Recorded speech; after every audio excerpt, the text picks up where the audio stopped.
여의도가 개헌 문제로 시끄럽습니다. 대통령 발의를 앞두고 여야 공방이 거칠어지고 있는데요. 청와대는 개헌안을 공개하면서 여론전에 한창이죠. 개헌에 대한 바른미래당의 입장은 어떤지 들어보겠습니다. 국회 헌정특위 바른미래당 간사인 김관영 의원 연결합니다. 의원님 안녕하세요. 네, 안녕하세요. 김관영입니다. 네, 청와대 개헌 드라이브가 거침이 없습니다.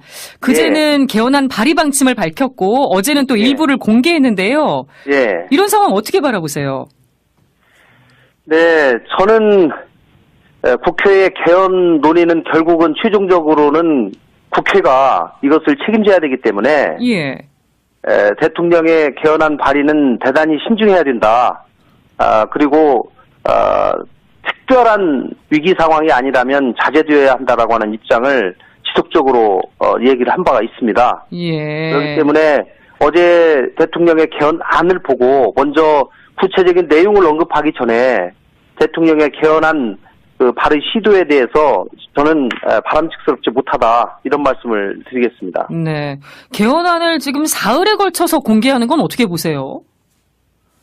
뭐 대통령 입장에서는 대국민 홍보를 위해서 최대한 홍보를 극대화시키기 위해서 그런 방법을 쓰고 있다라고 생각하는데요. 예. 전체적으로 어쨌든지 간에 구체적인 내용들은 사실 이미 국회에서 오랫동안 논의되어 왔던 내용들을 대부분 그중에서 약간 진보적인 내용들을 대부분 담은 것으로 파악이 됩니다. 예. 그래서 어쨌든지 대통령이 개헌안을 직접 발의하고 대국민 호소를 하는 이런 방법은 국회의 최종 합의 과정을 반드시 필요하다는 그런 입장에서 보면 저는 바람직스럽지 못하다고 생각하는 겁니다. 네.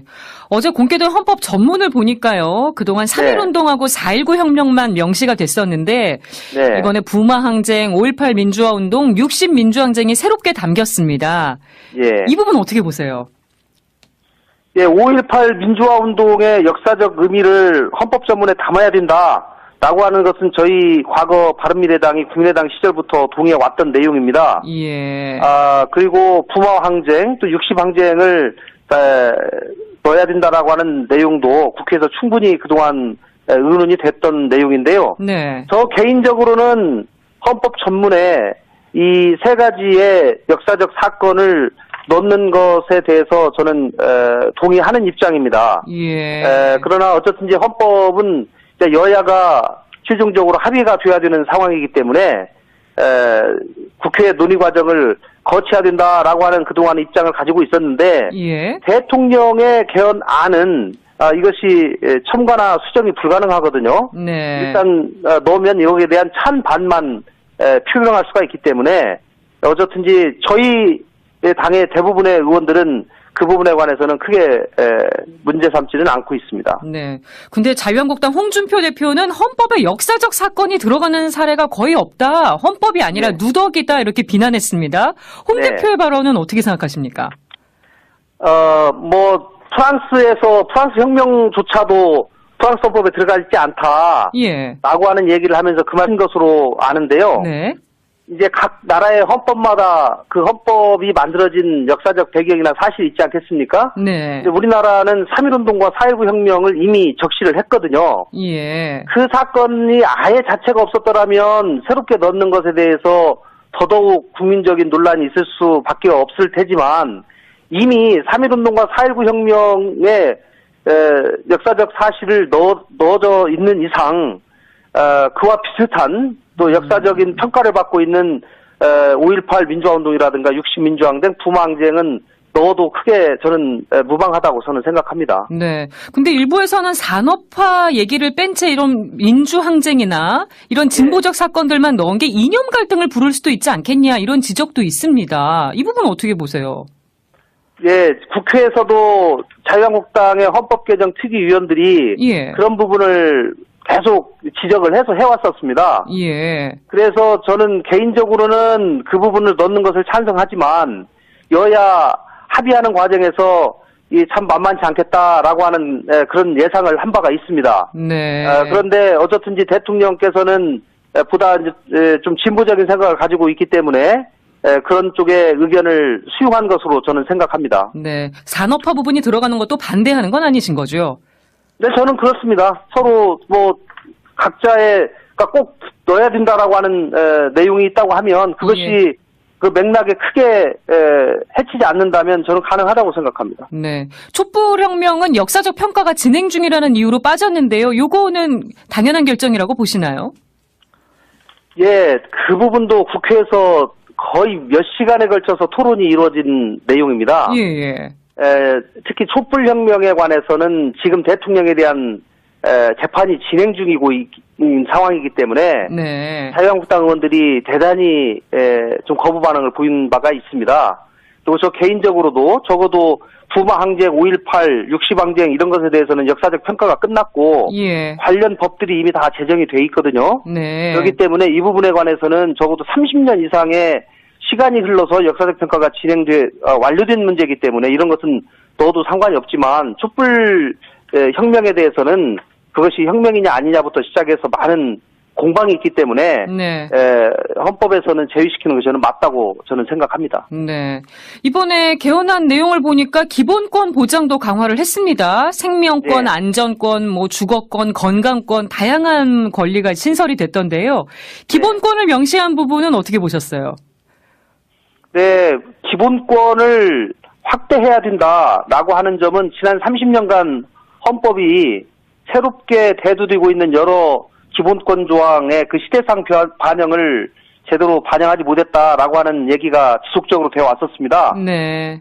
그러나 다만 우리 헌법 37조 1항에 보면 국민의 자유와 권리는 헌법에 열거되지 아니한 이유로 경시되지 아니한다라고 하는 문구가 있습니다. 네. 그래서 이번에 헌법에 들어가 있는 생명권, 안전권, 정보 기본권 등 이러한 기본권들도 이미 많은 헌법학자들은 실질적으로는 다 인정이 된다라고 인정을 해왔거든요. 네. 다만 명시가 안 돼 있었는데 이번에 명시한 것은 그동안 이미 많은 학자들이나 국민들 간의 공감대를 형성하고 있었던 권리들을 예.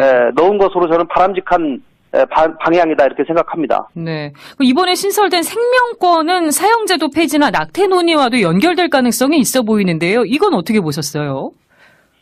그것도 여전히 국회에서 많은 논의가 있습니다. 예. 그러나 생명권 자체에 관해서 어쨌든지 천부인권적인 권리로서 인정이 되어야 된다라고 하는 것은 적어도 네. 낙태나 이런 것과는 무관하게 많은 공감대가 형성이 저는 돼 있다고 생각합니다. 네. 또 살펴볼 부분이 많은데요. 기소 독점주의를 상징하는 검사의 영장 청구권 조항이 삭제된 것도 눈에 띕니다. 예, 예. 근데 지금 현재 형사소송법은 검사의 독점적 영장 청구권을 인정하고 있잖아요. 네, 네. 헌법하고 충돌할 우려는 없을까요? 헌법과 충돌은 아니고요. 네. 지금 헌법에 검사의 영장 청구권을 직접 기재해 놓은 나라가 전 세계적으로 거의 없습니다. 네. 우리나라가 특수한 역사적 배경을 가지고 있는데 과거 군사정권 시절에 그게 헌법에 가게 되었습니다. 네. 그 이후로 어쨌든지 헌법 개정하는 과정에서도 빠지지 않고 검사의 영장 청구권을 그대로 헌법에 기재되어 있었는데요. 네. 헌법에서 검사의 영장 청구권을 삭제하더라도 그 부분은 영장 청구권을 검사가 독점적으로 행사할 것인지 아닌지에 관한 것은 법률에 관한 위임사항으로 헌법에 기재가 될 것이기 때문에 예. 형사소송법에 검사의 독점적인 영장 청구권을 그대로 존치한다 하더라도 헌법과 충돌은 저는 없다고 생각합니다. 네. 그럼 검사의 영장 청구권 조항이 삭제되면 이게 검경 수사권 조정과도 맞물릴 수 있습니다. 예. 영장 청구 주체는 누가 돼야 된다고 보세요? 저는 여전히 검사가 영장 청구를 하는 독점적인 권리를 갖는 것이 좀 더 바람직하지 않냐라는 저는 개인적인 생각을 가지고 있습니다만은 예. 그 부분은 논의가 가능한 부분이라고 저는 생각합니다. 네. 조국 민정수석도 국회 몫이라고 얘기를 했더라고요. 네네. 네. 대통령 개헌안에서 정치권이 민감하게 받아들일 수 있는 부분이 바로 국민발안제와 국민소환제 신설입니다. 예. 이 직접 민주주의 요소들의 신설은 어떻게 평가하십니까? 정보 기술이 발달됐기 때문에 직접 민주주의적 요소를 확대해야 된다라고 하는 것은 맞고요. 네. 저희 당도 과거부터 오랫동안 국민발안제와 국민소환제에 관한 원칙적인 찬성 입장을 밝혀왔습니다. 네. 다만 이제 두 가지를 생각을 해야 되는데요. 국민소환제를 할 때 국회의원에 대한 국민소환제에 관한 요건을 국회에서 정할 필요가 있고요. 네. 다른 하나는 헌법에 법률안에 대한 발의권은 현재는 국회의원과 정부에만 주어지고 있거든요. 그렇죠. 그런데 이것을 국민 발안의 그 범위 안에 과연 법률까지를 포함하는 것이 맞느냐라고 하는 것에 대해서는 한번 논의를 해볼 필요가 있다고 저는 생각합니다. 네. 과거에는 국민들이 이런 법을 개정해달라고 많이 요구를 해도 국회의원들이 안 움직였기 때문에 국민 발안제가 필요하다는 입장이었지만은 네. 지금은 국회의 의원 입법이 지나칠 정도로 활발하게 지금 운영되고 있습니다.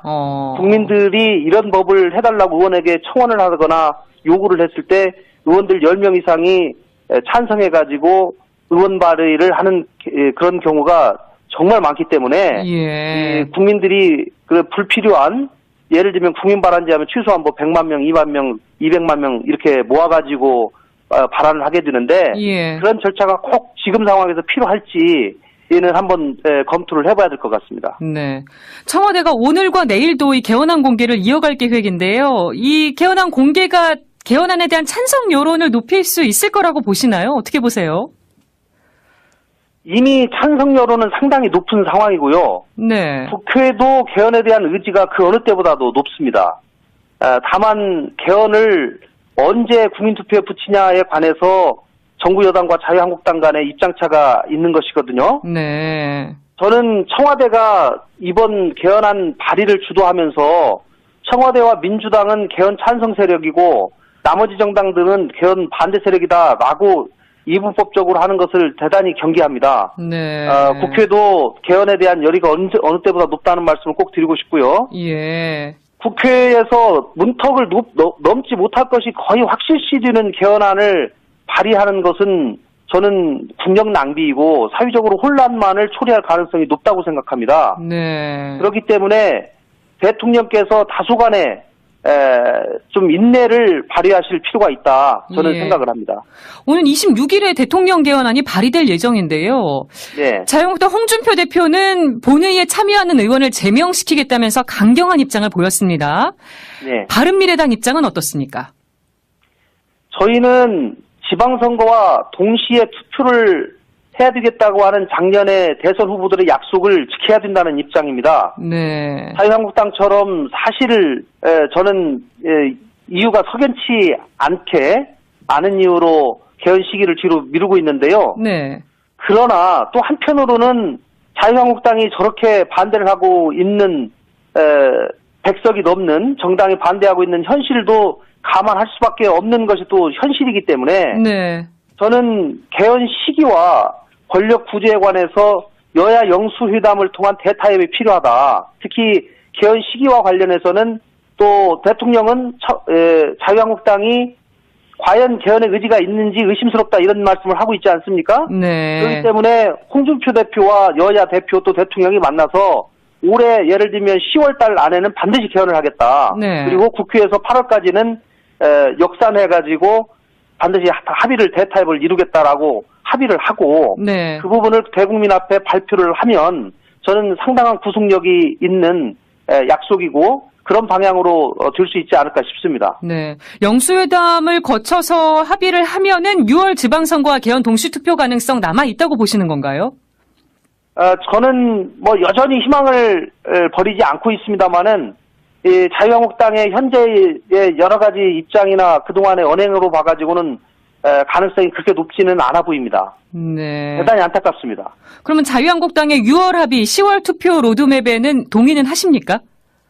저희는 동의를 한다기보다는 불가피하게 자유한국당이 거대 제1야당이 저렇게 주장을 한다면 네. 대통령이 다수 양보를 해서 그렇게 맞춰가고 다만 그것이 구속력 있는 약속이 될 수 있도록 국민들 앞에서 약속하고 발표하는 것이 맞지 않는가 저는 개인적으로 그런 생각 갖고 있습니다. 그러시군요. 시간이 다 돼서 마지막 질문 짧게 드리겠습니다. 안철수 예. 전 대표 서울시장 후보로 나와야 된다는 요청이 많은데 확답은 하지 않고 있습니다. 예. 지금 유승민 공동대표가 서울시장 선거에 나와야 된다는 얘기도 있던데 예. 어떻게 되는 겁니까? 예, 당이 당초에 통합 전에 기대와는 달리 사실 지지율이 좀 부진한 것도 사실이고요. 네. 전체적으로 당의 붐업이 필요하기 때문에 두 분 대표께서 지방선거에 나가야 된다라고 하는 당의 요구가 상당히 큰 것도 사실입니다. 네. 그렇기 때문에 그러한 여러 가지 사정을 고려해서 두 분 대표께서 현명한 결정을 저는 해주실 것이라고 생각합니다. 두 분 중에 한 분은 나오시는 게 좋겠다고 생각을 하시는 거죠? 두 분 중에 한 분이 아니라 저는 개인적으로는 두 분이 다 나가시는 것이 좀 더 좋지 않을까 저는 그런 생각 갖고 있습니다. 그러시군요. 지금까지 국회 헌정특위 간사이신 김관영 의원의 견해 들어봤습니다. 오늘 인터뷰 고맙습니다. 예, 감사합니다. 여의도가 개헌 문제로 시끄럽습니다. 대통령 발의를 앞두고 여야 공방이 거칠어지고 있는데요. 청와대는 개헌안을 공개하면서 여론전에 한창이죠. 개헌에 대한 바른미래당의 입장은 어떤지 들어보겠습니다. 국회 헌정특위 바른미래당 간사인 김관영 의원 연결합니다. 의원님 안녕하세요. 네, 안녕하세요. 김관영입니다. 네, 청와대 개헌 드라이브가 거침이 없습니다. 그제는 개헌안 발의 방침을 밝혔고 어제는 또 일부를 공개했는데요. 예. 이런 상황 어떻게 바라보세요? 네, 저는 국회의 개헌 논의는 결국은 최종적으로는 국회가 이것을 책임져야 되기 때문에 예. 대통령의 개헌안 발의는 대단히 신중해야 된다. 그리고 특별한 위기 상황이 아니라면 자제되어야 한다라고 하는 입장을 지속적으로 얘기를 한 바가 있습니다. 예. 그렇기 때문에 어제 대통령의 개헌안을 보고 먼저 구체적인 내용을 언급하기 전에 대통령의 개헌안 그 발의 시도에 대해서 저는 바람직스럽지 못하다 이런 말씀을 드리겠습니다. 네. 개헌안을 지금 사흘에 걸쳐서 공개하는 건 어떻게 보세요? 대통령 입장에서는 대국민 홍보를 위해서 최대한 홍보를 극대화시키기 위해서 그런 방법을 쓰고 있다라고 생각하는데요. 예. 전체적으로 어쨌든지 간에 구체적인 내용들은 사실 이미 국회에서 오랫동안 논의되어 왔던 내용들을 대부분 그중에서 약간 진보적인 내용들을 대부분 담은 것으로 파악이 됩니다. 예. 그래서 어쨌든지 대통령이 개헌안을 직접 발의하고 대국민 호소를 하는 이런 방법은 국회의 최종 합의 과정을 반드시 필요하다는 그런 입장에서 보면 저는 바람직스럽지 못하다고 생각하는 겁니다. 네. 어제 공개된 헌법 전문을 보니까요. 그동안 3.1운동하고 4.19 혁명만 명시가 됐었는데 네. 이번에 부마항쟁, 5.18 민주화운동, 60 민주항쟁이 새롭게 담겼습니다. 예. 이 부분 어떻게 보세요?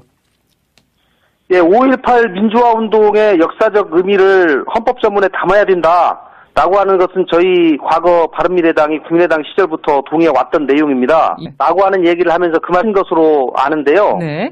이제 각 나라의 헌법마다 그 헌법이 만들어진 역사적 배경이나 사실이 있지 않겠습니까? 네. 이제 우리나라는 3.1운동과 4.19 혁명을 이미 적시를 했거든요. 예. 그 사건이 아예 자체가 없었더라면 새롭게 넣는 것에 대해서 더더욱 국민적인 논란이 있을 수밖에 없을 테지만 이미 3.1운동과 4.19 혁명의 역사적 사실을 넣어져 있는 이상 그와 비슷한 또 역사적인 평가를 받고 있는 5.18 민주화운동이라든가 60 민주항쟁, 부마항쟁은 넣어도 크게 저는 무방하다고 저는 생각합니다. 네. 근데 일부에서는 산업화 얘기를 뺀 채 이런 민주항쟁이나 이런 진보적 사건들만 넣은 게 이념 갈등을 부를 수도 있지 않겠냐 이런 지적도 있습니다. 이 부분 어떻게 보세요?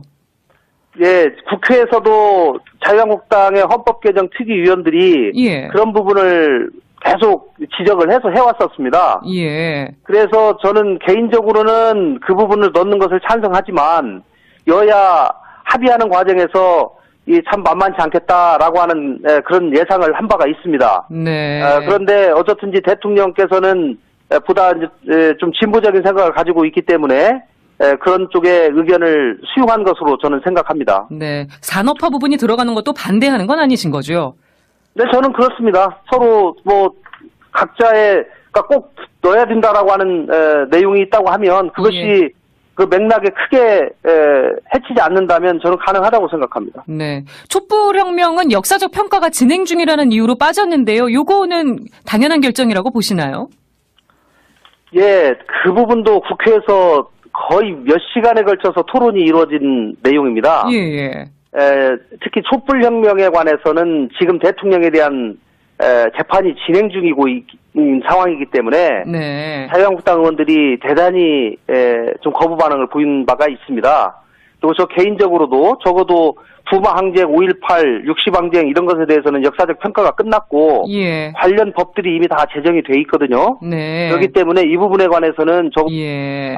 그리고 부마 항쟁 또 60항쟁을 넣어야 된다라고 하는 내용도 국회에서 충분히 그동안 의논이 됐던 내용인데요. 네. 저 개인적으로는 헌법 전문에 이 세 가지의 역사적 사건을 넣는 것에 대해서 저는 동의하는 입장입니다. 예. 그러나 어쨌든지 헌법은 이제 여야가 최종적으로 합의가 돼야 되는 상황이기 때문에 국회 논의 과정을 거쳐야 된다라고 하는 그동안 입장을 가지고 있었는데 예. 대통령의 개헌안은 이것이 첨가나 수정이 불가능하거든요. 네. 일단 넣으면 여기에 대한 찬반만 표명할 수가 있기 때문에 어쨌든지 저희 당의 대부분의 의원들은 그 부분에 관해서는 크게 문제 삼지는 않고 있습니다. 네. 근데 자유한국당 홍준표 대표는 헌법에 역사적 사건이 들어가는 사례가 거의 없다. 헌법이 아니라 네. 누더기다 이렇게 비난했습니다. 홍 네. 대표의 발언은 어떻게 생각하십니까? 프랑스 혁명조차도 프랑스 헌법에 들어가 있지 않다. 예.